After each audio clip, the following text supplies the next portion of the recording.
Si vous vous rappelez de ceci, ce que on avait fait la dernière fois, qui est la- l'offrande de, de blé qu'on faisait devant le Seigneur. C'était les premiers prémices des récoltes. On le fait pour Jésus. On célèbre Jésus aujourd'hui qui est les prémices de notre vie éternelle. Alors, nous faisons la partie 4 de notre message, de notre série, pour pouvoir avoir tous les bénéfices de la résurrection de Jésus, pour vraiment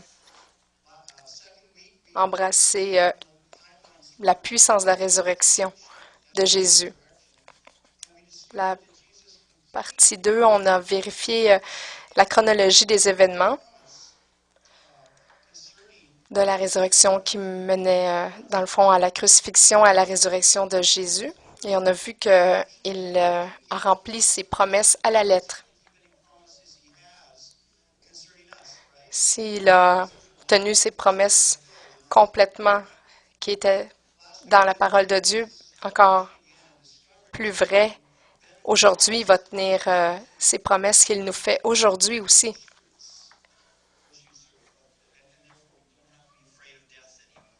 On n'a plus à avoir peur de la mort maintenant. On a la promesse de la vie éternelle en lui. Alors aujourd'hui, on veut répondre à la question, quelle sera la réponse de ma réponse à la résurrection aujourd'hui?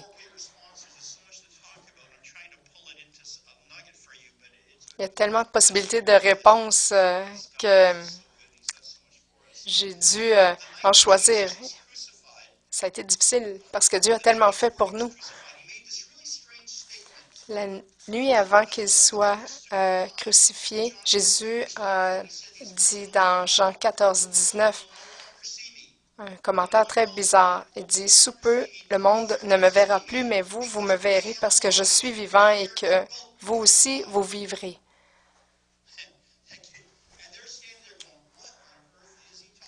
Et là, les gens se disaient, ben, de quoi il parle? On est déjà vivant. Puis il dit euh, il va vivre. Le but premier du jour de la résurrection, ce que nous célébrons aujourd'hui, c'est pas pour nous faire sentir mal pour nos péchés.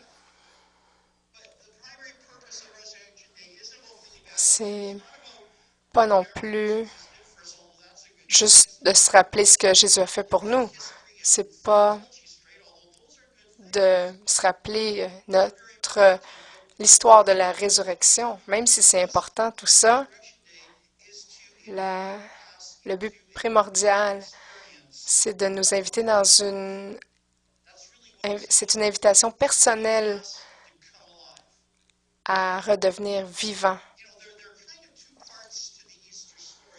Il y a deux parties à l'histoire de Pâques. La première partie, c'est que Jésus a prouvé qui il a dit qu'il était. Je suis le Fils de Dieu. Ils vont me tuer, me mettre sur une croix.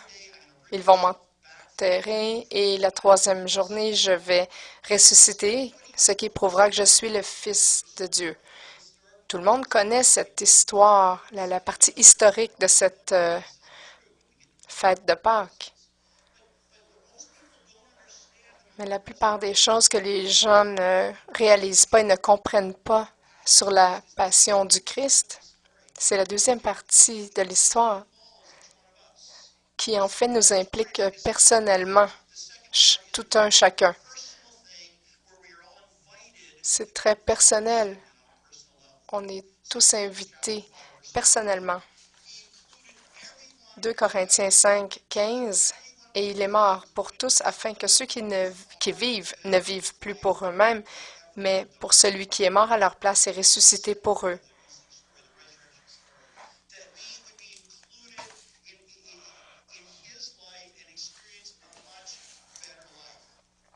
Pour qu'on puisse expérimenter une meilleure vie Les gens parlent de la belle vie en disant bonne famille, bonne maison, bonne santé. Et si on se compare au reste du monde, on l'a quand même assez facile. On a la belle vie ici. Mais peut-être qu'il existe quelque chose de mieux encore. Peut-être qu'on manque quelque chose, on passe à côté de quelque chose qu'on ne connaît même pas. Peut-être qu'on se résigne à quelque chose, un style de vie inférieur parce qu'on pense qu'on a tout.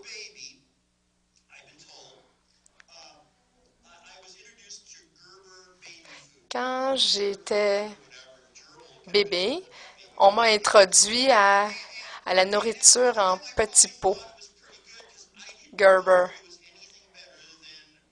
Et moi, à cet âge-là, je savais pas que quelque chose de mieux existait. Quand j'étais un jeune enfant, on m'a introduit au chef Boyardi. Mais maintenant, bon, quand j'étais adolescent, j'ai découvert les Big Mac.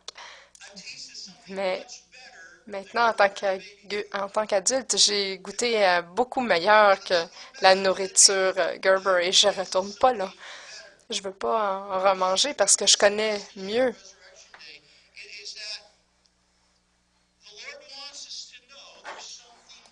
Aujourd'hui, en ce jour de résurrection, le Seigneur veut nous faire savoir qu'il y a quelque chose de mieux que la belle vie, que de se sentir bien, de vivre confortablement, d'avoir tout ce qu'on a de besoin. J'ai trois secrets à vous partager au sujet de la dite belle vie que les gens ne parlent pas vraiment ouvertement. Je vous donne un exemple. Si on fait juste se résigner à vivre cette belle vie, on s'engage à devenir épuisé éventuellement. On- le- Cet épuisement-là peut nous mener à nous sentir vides, insatisfaits, euh, vraiment inconfortables. Et là, on s'amène à se sentir piégé par la dépression ou les attentes des autres, la culpabilité, piégé dans des mauvaises relations ou piégé par notre cédule parce qu'on est trop pris par notre travail. Et là, ce qui arrive, c'est qu'on est comme des esclaves. Cette belle vie nous rend esclaves, nous assujettit. Alors, le Seigneur Jésus veut nous inviter à une vie abondante. C'est pour ça qu'il a dit que nous allons vivre. Cette vie abondante est tellement meilleure. Je vais quand même me concentrer sur trois points. Le premier, c'est que nous avons tous besoin de signification et d'importance. Ne pas avoir de but dans la vie. Pourquoi? Pourquoi on est sur la terre ici? Qu'est-ce qu'on doit accomplir? C'est tellement important de découvrir notre mission. Parce que si on ne découvre pas cette mission-là, peut-être qu'on va retourner à la belle vie. Justement, si on n'a pas découvert notre mission.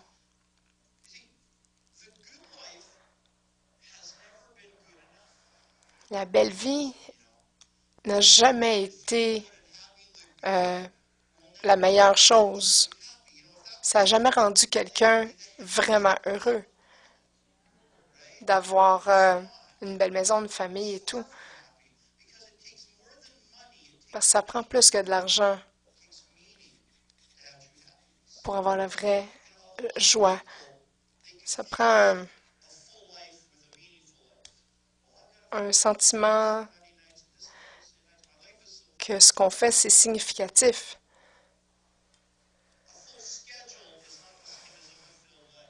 Un horaire bien rempli n'est pas la même chose qu'une vie riche et abondante.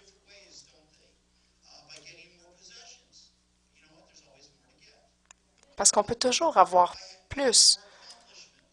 On peut s'accomplir toujours plus à travers les voyages, les relations, le sexe même. Mais ça ne dure pas, ces plaisirs-là. Pour avoir une signification constante et éternelle, ça prend plus.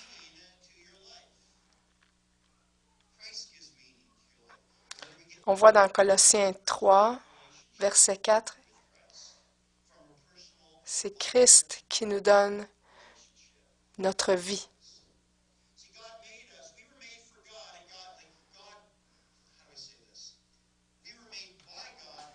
On a été fait par Dieu et pour Dieu, pour remplir ce qu'il a planifié pour nous. Et c'est comme ça que notre vie va faire du sens.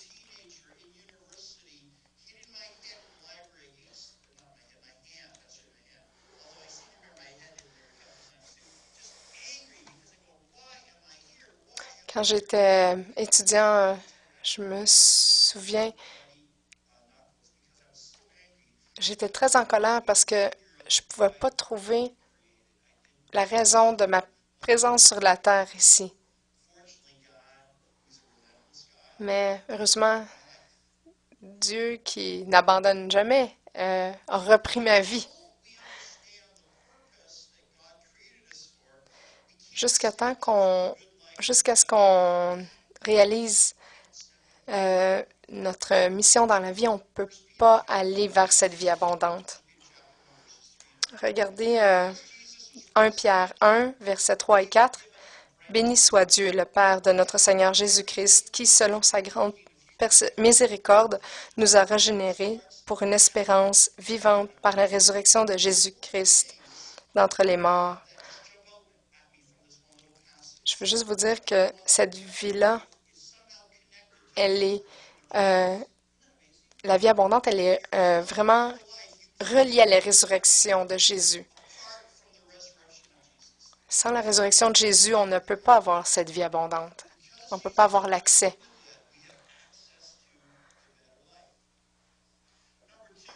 Deuxième point, la vie abondante, c'est quelque chose qui est ajouté à notre belle vie. C'est pas seulement nouveau et amélioré, ce qui veut dire la même chose, mais avec un nouveau titre, mais c'est vraiment une nouvelle vie, complètement nouvelle. Dieu veut nous donner cette chance de recommencer à nouveau. Et le point de départ de cette vie abondante, c'est une nouvelle vie. La vie abondante est un cadeau. Troisième point, c'est la vie abondante est un cadeau. On nous a donné une vie abondante. On a été fait par Dieu pour avoir une relation personnelle avec lui. Dieu veut cette relation avec nous, mais le problème, c'est qu'il est parfait et que nous ne sommes pas parfaits. Il y a ce grand écart entre Dieu et nous. Il n'y a personne qui peut le combler. Nous avons essayé, mais on ne peut pas. Mais Dieu a dit, je vais le régler, cet écart-là. Je vais venir sur la terre sous forme de Jésus, Christ, et je vais payer pour tout ce qui a été je vais payer pour tout ce qui a été fait dans le passé et je vais restaurer cette relation. Et tout ça, c'est un cadeau. seulement à cause de son amour pour nous. C'était amusant. On avait une rencontre de jeunes récemment, puis les jeunes parlaient de leur relation avec leurs parents et comment est-ce que vous recevez ce que vous voulez de vos parents? Il y a plein de réponses farfelues qui sortaient, mais Kelly, ma fille, elle a dit, lorsqu'on lui a demandé, elle a dit, j'ai juste à demander. J'ai pas besoin de lui jouer des tours ou d'attendre qu'il ait une bonne journée. Quand j'ai besoin de quelque chose, je lui demande et il me donne. C'est un cadeau. Et ça, c'est l'image de ce qu'on peut avoir avec Dieu.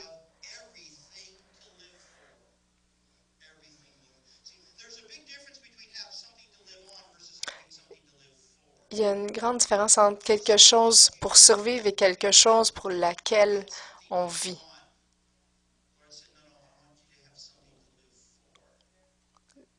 Dieu veut nous donner une raison d'être dans cette vie abondante.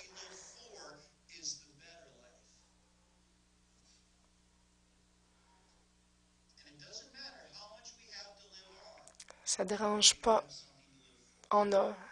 C'est, peu importe ce qu'on a comme ressources, si on a cette vie abondante, on peut vivre pour quelque chose, on a une raison d'être. 2 Corinthiens 5, verset 15. Et qu'il est mort pour tous, afin que ceux qui vivent ne vivent plus pour eux-mêmes, mais pour celui qui est mort et ressuscité pour eux. Dieu dit, vous n'êtes pas fait pour vivre pour vous-même, vous êtes fait pour vivre pour moi. La vraie joie, la vraie sentiment de vie significative, c'est de choisir de vivre pour Dieu. Cette vie abondante commence lorsque j'arrête de vivre pour moi et je vis pour Dieu.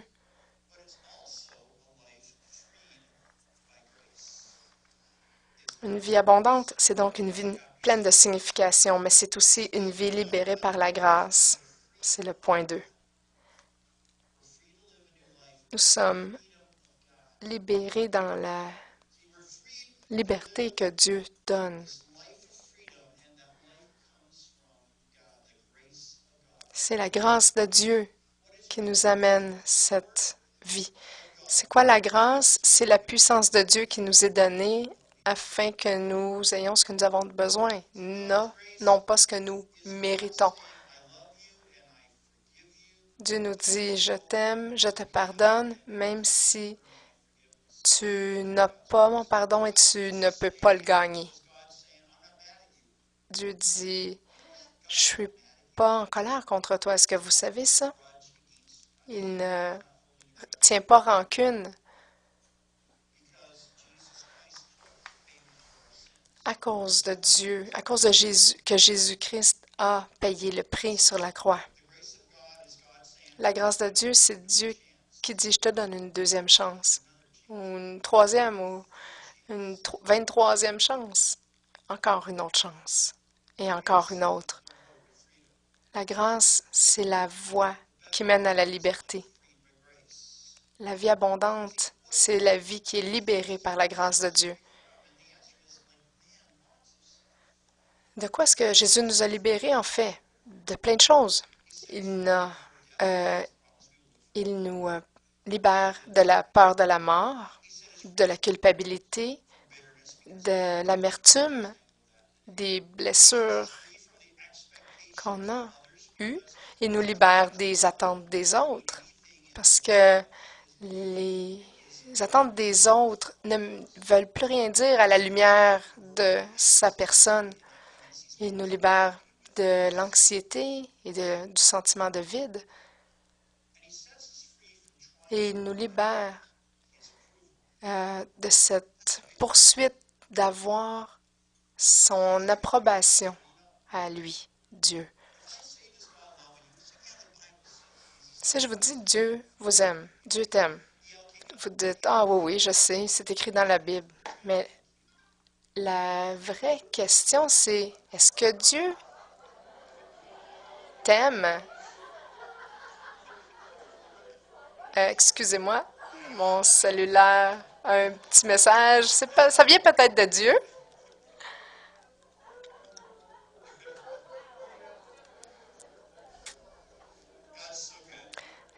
Je sais pas comment traduire ça parce que là, on parle de est-ce que Dieu loves you? Et puis, on a est-ce que Dieu likes you? Donc, c'est plus à un niveau quotidien un peu. Sachez que toute religion du monde peut être décrite en deux mots, soit euh, faire ou fait. La plupart des religions disent, voici ce que vous devez faire pour aller au ciel ou d'être accepté par Dieu. Alors, il y a toute une liste de choses à faire pour remplir les conditions. Mais Jésus dit, c'est fait, c'est accompli. Tout a été accompli. Tu n'as rien à faire pour avoir cette relation-là avec moi. Tu n'as qu'à accepter ce que j'ai déjà fait et accompli à la croix.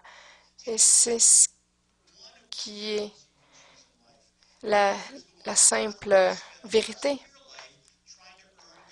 Soit que vous passez le reste de votre vie à essayer de gagner l'approbation de Dieu, et c'est vraiment une voie difficile. Il n'y a même pas de fin à ce chemin-là, à cette voie-là.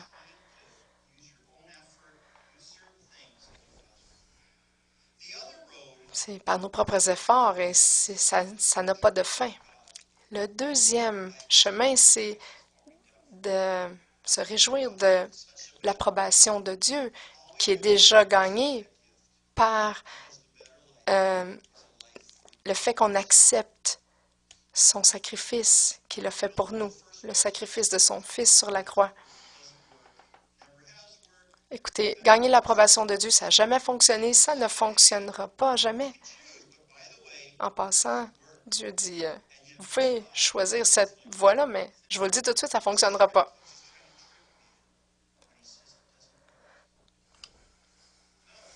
Non, on se dit, il essaie de m'avoir Dieu en me disant que ça ne fonctionnera pas. Regardez dans Hébreux 7, versets 18-19.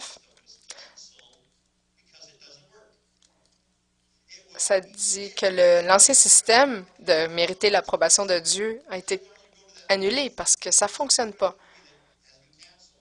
C'est comme si vous essayez d'aller voir cet ancien film qui a finalement n'est plus à l'affiche.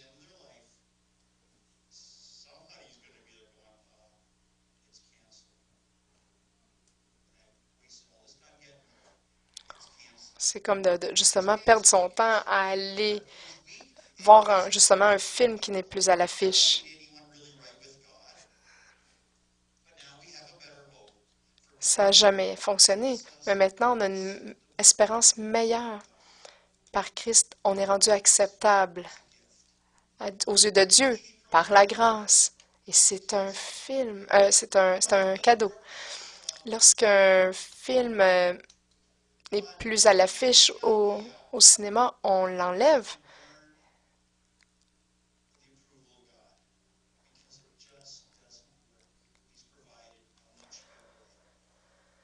Jésus nous offre une bien meilleure solution pour aller avoir l'assurance de la vie éternelle. C'est d'accepter le cadeau gratuit de la grâce de Dieu, de reconnaître ce que Jésus a fait pour nous sur la croix. Regardez dans 1 Timothée 2, verset 6, il a offert sa vie en rançon pour tous.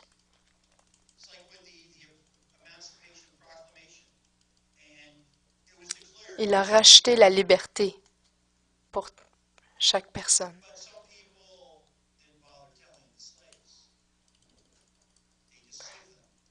C'est comme lorsqu'on libère des esclaves, mais personne le dit à ces esclaves-là, ils ne le savent pas. Il y a beaucoup de gens qui vivent sous l'esclavage encore aujourd'hui parce qu'ils ne comprennent pas qu'ils ont déjà été libérés. Il a donné sa vie pour racheter cette liberté pour tout le monde. C'est une rançon qu'il a payée sur la croix de sa vie pour nous libérer de la peur, des pressions du passé et des attentes du futur et de toutes choses qui peuvent nous alourdir.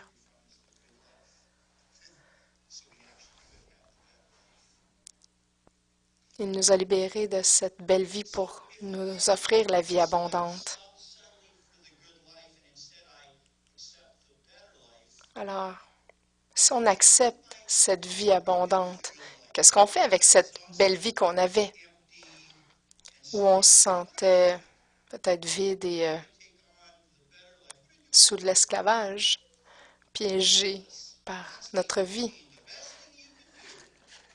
La meilleure chose qu'on peut faire, c'est de l'enterrer de façon décente et de recommencer avec cette vie abondante. Regardez dans Romains 8, 13. Si vous, par l'Esprit, vous faites mourir les actes mauvais et que vous accomplissez dans votre corps, vous vivrez. En anglais, on dit, dans la version paraphraser le message, la meilleure chose à faire, c'est justement d'enterrer de façon décente cette ancienne vie et de recommencer avec cette nouvelle vie abondante.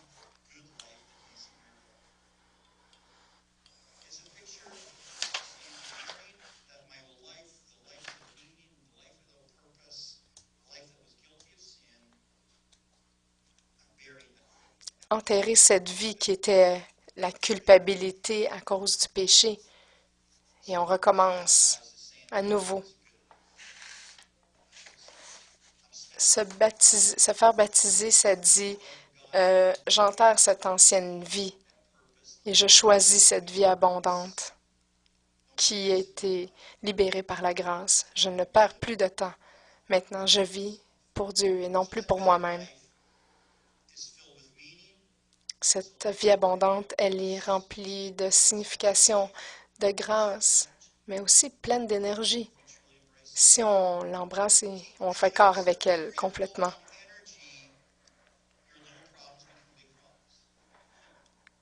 Quand on n'a pas beaucoup d'énergie, nos petits problèmes deviennent des gros problèmes. Avez-vous remarqué?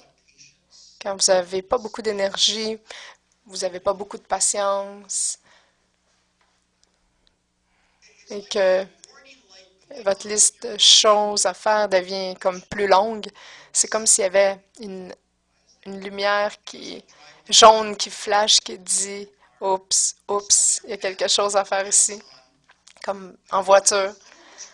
Lorsqu'on roule puis qu'on voit des lumières d'avertissement sur le tableau de bord, mais là, on ne sait pas qu'est-ce qui se passe. C'est un petit peu paniquant.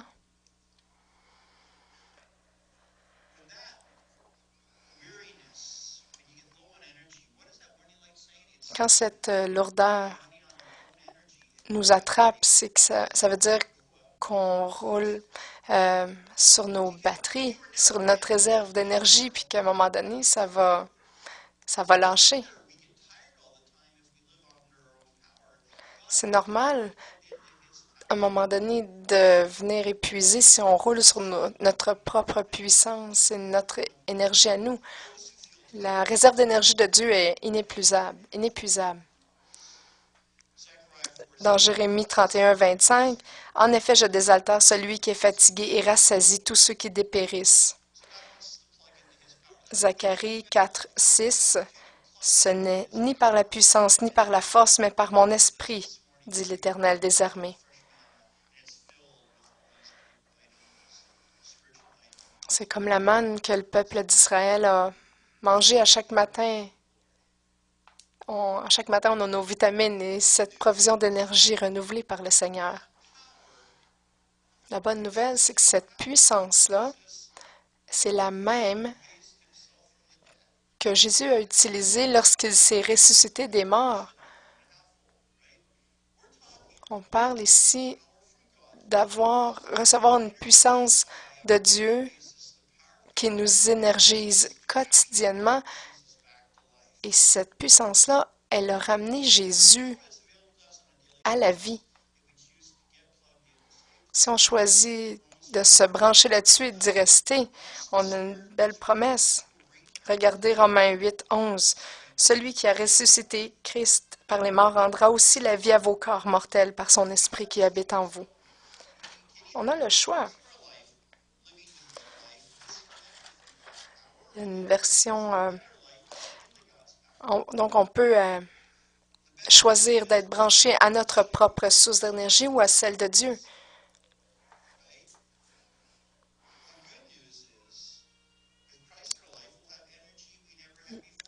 On a une version en anglais qui dit « Une fois que l'Esprit vit en vous, il va apporter à votre être entier une nouvelle force et vitalité. »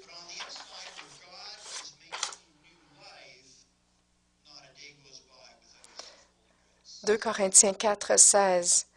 Même si de l'extérieur, on dirait que les choses s'écroulent, à l'intérieur où Dieu fait la nouvelle vie, il n'y a pas un jour qui passe sans que sa grâce se dévoile en nous. Peut-être qu'aujourd'hui, ce matin, vous vous sentez peut-être au bout du rouleau. Vous avez le goût d'abandonner, que ce soit l'école, le travail, laisser tomber votre famille ou votre santé, ou même peut-être juste abandonner vos buts, vos rêves, vos ambitions. On a tous entendu le cliché n'abandonne pas, regarde à Dieu. Écoutez, la seule chose facile, c'est en fait de dire à Jésus, je vais arrêter de vivre pour moi, je vais vivre pour toi, Jésus-Christ. Et d'accomplir ce qu'il a prévu, planifié pour nous, ici sur cette terre. Il va nous donner l'énergie de faire ce qu'on a été appelé à faire. Il va nous donner cette énergie pour vivre cette vie abondante. Il nous promet de nous donner cette énergie-là de façon quotidienne, nous remplir à chaque jour. Ça sonne tellement bien. Il y a des gens qui vont dire ici, écoutez, j'ai donné ma vie à Dieu il y a plusieurs années. Laissez-moi vous donner un exemple. Moi-même, je suis tentée par ça de façon régulière. Lorsque la tentation vient, lorsqu'il y a des difficultés, du stress qui vient, il y a une tentation qui est je vais essayer de régler ça par moi-même. Et dès que vous dites je, vous vous êtes déplacé de cette vie abondante et vous êtes retourné à cette ancienne vie, belle vie. Vous vivez sous votre propre puissance, votre propre sagesse, et ça va vous épuiser. Ça vous vide et vous allez être piégé. Si vous êtes chrétien aujourd'hui, peut-être qu'à un moment donné, oui, vous avez embrassé cette vie abondante, mais à un moment donné, la belle vie vous a rattrapé et vous êtes retombé. Je vais vous enseigner au cours des prochains mois comment justement recevoir cette vie abondante et qui est remplie d'énergie, qui est pleine de promesses. C'est tellement facile d'avoir accès parce que c'est un cadeau. Rappelez-vous que c'est un cadeau et tout ce qu'on a à faire, c'est d'accepter. On a juste à exercer un peu notre foi. On croit et on reçoit ensuite. À ceux qui l'ont reçu, il a donné le droit d'être enfant de Dieu.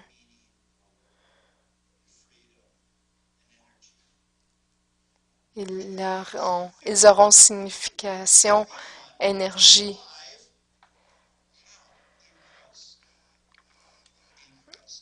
Donc, comment vivre cette vie abondante? 1 Corinthiens 15, 22. Tous revivront en Christ. Jésus a dit, je suis en vie, vivant, et vous êtes sur le point de revenir à la vie. C'est pas à travers la religion ou l'Église qu'on peut avoir cette vie abondante, c'est seulement avec une relation personnelle avec Jésus-Christ. Jean 10, 10.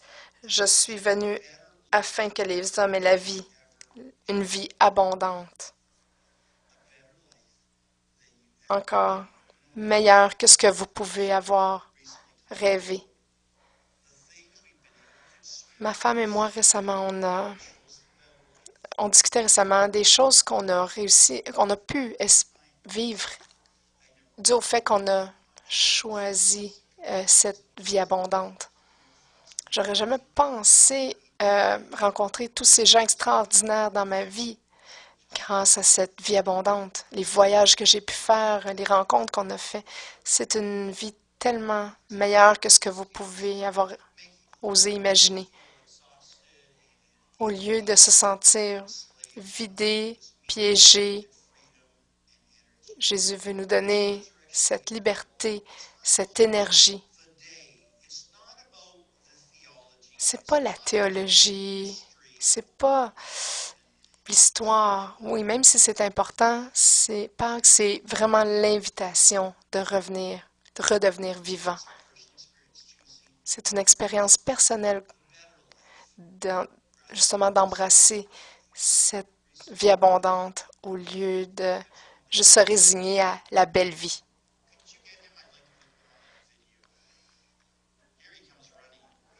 Le jour de la résurrection est vraiment au sujet d'une relation amicale, décider d'épouser une vie abondante et de revivre en Christ.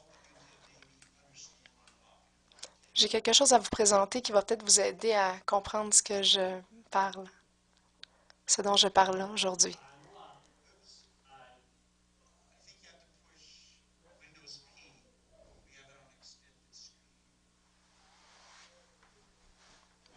Alors, on va visionner une vidéo.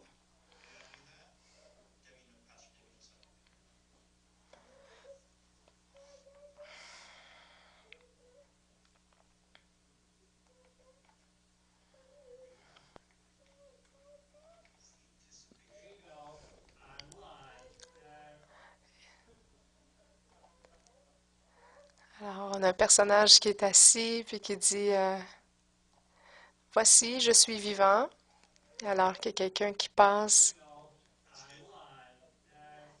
Il y a une ligne de personnes qui prennent des œufs de Pâques. Joyeuse Pâques! Oups, Jésus arrive, habillé en noir. Voilà, je célèbre Pâques. Pourquoi est-ce que tu donnes des bonbons? C'est parce que je veux que les gens soient excités à propos de la journée. C'est la même chanson, le même message que l'année passée et que toutes les années d'avant. Est-ce que tu réalises que je suis ressuscité et tu as la même puissance à chaque jour? Pourquoi ça t'excite pas? Ah, parce que Pâques, c'est encore une occasion de- d'entendre que tu as conquéri la mort. Jésus dit, moi aussi, je te donne cette puissance-là à chaque jour de conquérir la mort. Et l'humain dit, ah, je vais avoir ma même petite vie demain matin, puis encore après-demain. Je m'excuse, j'ai un jambon dans le four. Tu peux-tu distribuer les œufs de Pâques, s'il te plaît? Jésus dit, ça pourrait changer ta vie, mais malheureusement, on dirait que ça a juste changé la routine de ta journée.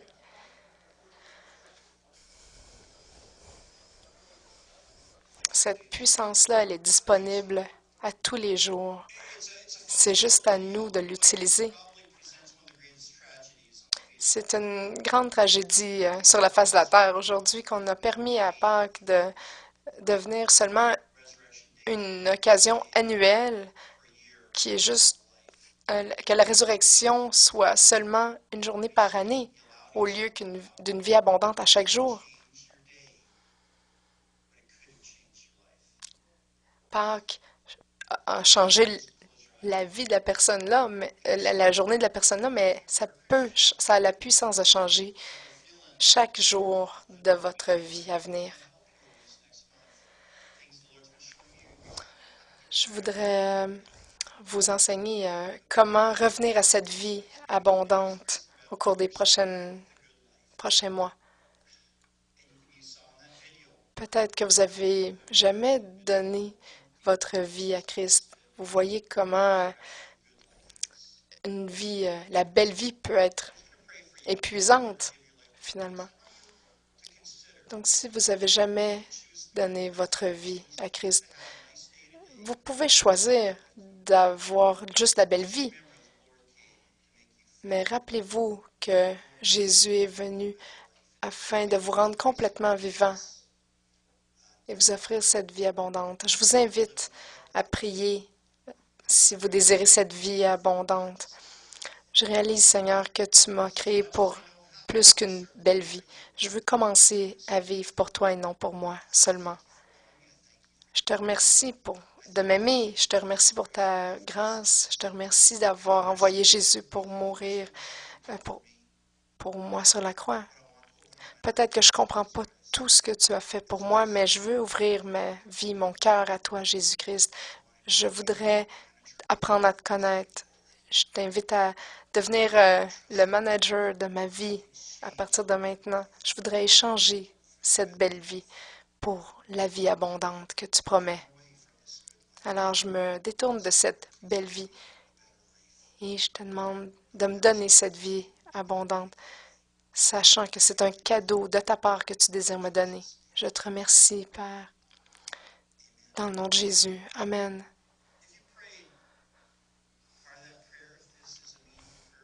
Si c'est une prière significative pour vous aujourd'hui, venez me voir après le service si vous voulez, ou au moins juste le dire à quelqu'un.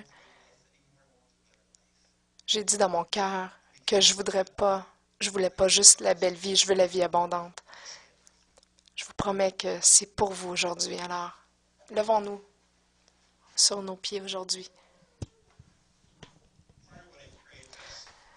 Une partie de ma prière aujourd'hui, c'est du mieux que je le comprends, je donne ma vie à toi aujourd'hui. Et laisse-moi vous dire une chose, il n'y a personne de nous qui comprend complètement ce que Dieu nous offre et ce que Jésus a fait pour nous. Chacun de nous, personne ne peut comprendre complètement parce que c'est tellement plus grand que je pourrais comprendre, expliquer. Mais cette aventure de découverte, la découverte, découvrir tout ce que Dieu a fait pour nous et expérimenter alors que nous découvrons ça, c'est tellement merveilleux. Alors, Père, je te remercie d'avoir envoyé ton Fils. Je te remercie de ce jour pivot dans l'histoire. À chaque fois qu'on dit l'année, la date, 2013, on se rappelle ce que tu as fait pour nous.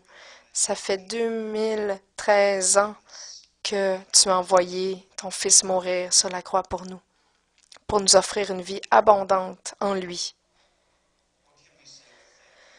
Qu'est-ce qu'on peut dire d'autre que merci et de commencer à vivre pour toi?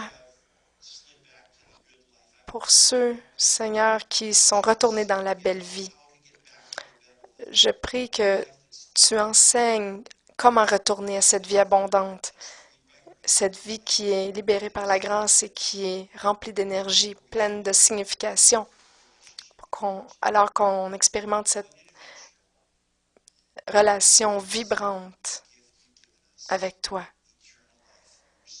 Quel cadeau merveilleux que tu nous as donné, cette vie éternelle par ton Fils, Jésus. Merci, Seigneur. Au nom de Jésus. Amen.